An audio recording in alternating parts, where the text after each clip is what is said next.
तो बड़े दुख के साथ मुझे एक बात कहना पड़ रहा है कि हमारे यहाँ कुछ लोग देश का मनोबल नीचा करना चाह रहे हैं, और वो ऐसे ऐसे स्टैटिस्टिक्स दे रहे हैं कि चीन के पास ये युद्ध सामग्री है, भारत के पास इतने जहाज हैं, अमेरिका के पास इतने जहाज हैं। तो हम आज ही के एक अंग्रेजी की अखबार का मैं एडिटोरियल पढ़ रहा था, बिल्कुल उससे साफ झलकता है कि वो भारत का मनोबल नीचा करना चाह रहा है और वो चीन की वाणी बोल रहा है। उसने यहाँ तक कहा है इस अखबार की, इस अंग्रेजी अखबार की, कहता है वो कि हमने जो 145 जो कितने 115 ऐप्स, चाइनीज़ ऐप्स हमने बैन किए हैं सुरक्षा कारणों के कारण, तो वो कहता है कि आपने बैन तो कर दिया लेकिन इसका जवाब साइबर हमला भी हो सकता है। मतलब आपका कहने का क्या तात्पर्य है? आपका कहने का क्या तात्पर्य है कि क्योंकि वो साइबर हमला हो सकता है तो हम अपनी सुरक्षा बेच दें? आप आर्गुमेंट देखो। फिर वो कहता है कि उसके म्यांमार में, थाईलैंड में उसके बेसेस हैं, ये श्रीलंका में, चाइना के जिबूटी में, कहाँ कहाँ मालूम है हम सबको बेसेस हैं। तो इसलिए वो इंडियन ओशन में एक बहुत बड़ा पावर है। फिर वो कहता है कि ये अमेरिका के पास 293 वॉरशिप्स हैं, चाइना के पास 350 वॉरशिप्स हैं। अब ये देखिए कितना बड़ा ये देशद्रोह का काम है। अरे अमेरिका का आपको मालूम है एक एयरक्राफ्ट कैरियर चाइना के 3 एयरक्राफ्ट कैरियर के बराबर है। उनके पास अभी 2 ही है ना, एक शैनडॉग है और एक और उन्होंने जो, तो इस तरह की आप बातें आप लिख रहे हैं। और युद्ध, देखिए जितेंद्र जी, युद्ध ऐसे नहीं होते हैं। युद्ध वो जिसको कहते हैं ना बीन काउंटिंग। एक मिसाल के तौर पे मैं आपको बता रहा हूँ, जैसे अगर आप मिलिट्री बैलेंस पे जाएं तो हमारे पास मान लीजिए 550 फाइटर एयरक्राफ्ट हैं और उनके पास 1200 है। ठीक है, एग्जैक्ट नंबर्स भाई इसी के आसपास की मैं बात कर रहा हूँ, मान लीजिए। तो फाइटर एयरक्राफ्ट, अब उसमें कई तरह के उसमें इम्पॉन्डरेबल्स हैं। आप केवल नंबर के हिसाब से ना जाएं। अब मैंने आपको पहले भी बोला था कि हाई एल्टीट्यूड में के एयरफील्ड से अगर कोई ऑपरेट करता है तो उसकी जो ऑर्डिनेंस की यानी आर्मामेंट जो वो कैरी कर सकता है उसकी क्षमता बहुत कम हो जाती है। इस समस्या चीन को है। और हमारे हम तो प्लेन से में हमारे यहाँ सारे एयरफील्ड, आपको तो मालूम है, चंडीगढ़ हो, अम्बाला हो, बाकी जितने हैं ये ईस्ट में है और जगह है, सारे प्लेन से। तो वो तो आप बताइए कि वो उस नंबर्स के एडवांटेज को हम न्यूट्रलाइज कर रहे हैं कि नहीं कर रहे हैं? बिल्कुल। दूसरा चीज़ है कि आपका इंजन का जो मेंटेनेंस शेड्यूल्स के कितने सॉर्टीज़ के बाद उनको उनका मेंटेनेंस चाहिए। तो ये तमाम बातें हैं। और दूसरी बात, एक चीज़ लोग भूल जाते हैं, ये जो 2 फ्रंट सिचुएशन है, कि आपको याद होगा कि जब धनोआ साहब जब एयर चीफ थे तो उन्होंने 1 हफ्ते से कम समय में उन्होंने 12,000 सॉर्टी जनरेट किए थे। 12,000 सॉर्टी। आप बताइए कि कौन 2 फ्रंट सिचुएशन हो, 3 फ्रंट सिचुएशन हो, 12,000 सॉर्टी कोई अगर जनरेट होता, मैं कहता हूं कि उसका 25% भी मटेरियलाइज कर जाए। चलिए मतलब मैं ये मान के चलता हूं कि आप दुनिया के सबसे बड़े पेसिमिस्ट हैं, ठीक है, या भारत को डराना चाहते हैं, इस तरीके से मनोबल नीचा करना चाहते हैं, तो अगर 25% भी अगर आपके सॉर्टीज आप जनरेट, तो क्या भूत बनेगा, ये कभी सोचा है आपने? और ये एडवांटेज हमको 1962 वॉर में भी था।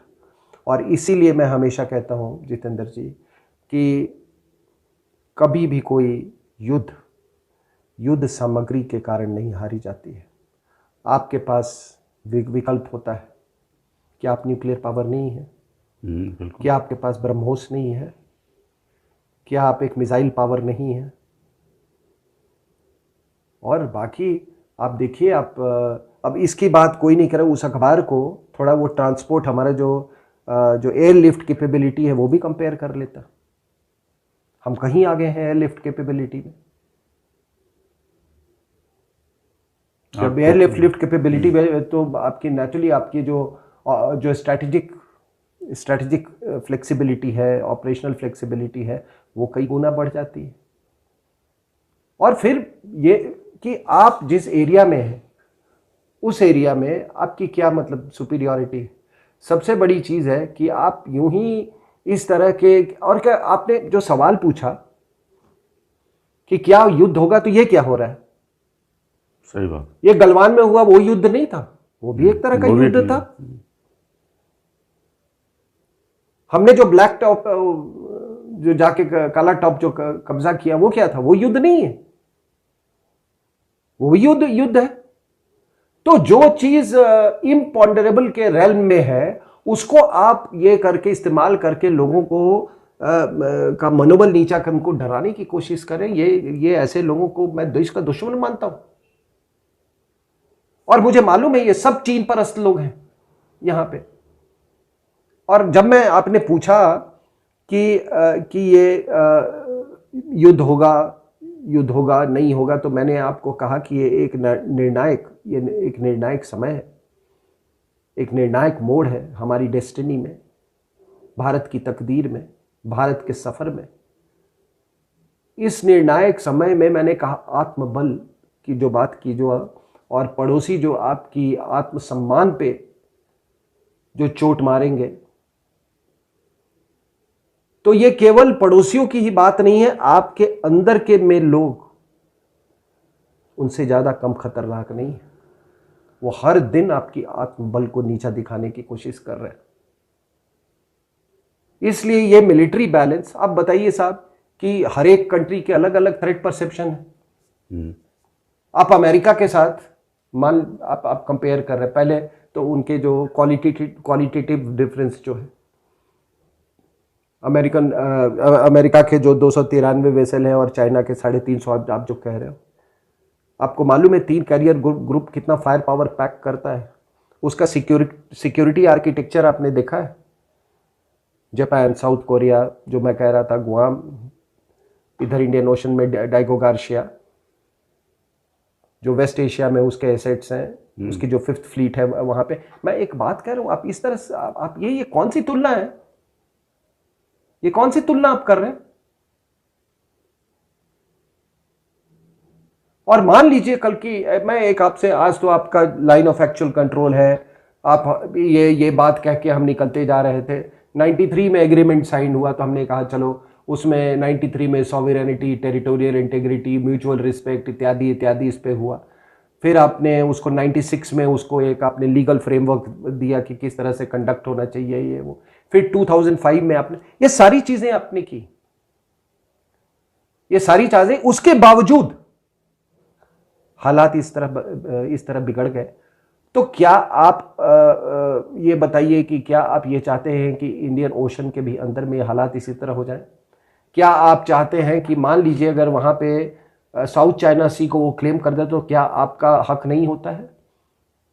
क्या आपकी ये ड्यूटी नहीं होती है कि उसका फ्रीडम ऑफ नेविगेशन अकेले या उन ताकतों से मिलके, अगर आप अकेले जो ये फ्रीडम ऑफ नेविगेशन इंश्योर करें आप? तो ये जो लोग कहते हैं ना कि दो फ्रंट सिचुएशन तो है, तो आपको मुकाबला करना, ये आपका थ्रेट परसेप्शन है। वो भी चाइना भी 2 फ्रंट सिचुएशन कर हो रहा है। वो कह रहा है कि हमारा एक फ्रंट उधर है, इंडिया इधर दूसरा फ्रंट क्रिएट करने की, वो भी 2 फ्रंट सिचुएशन की बात कर रहा है।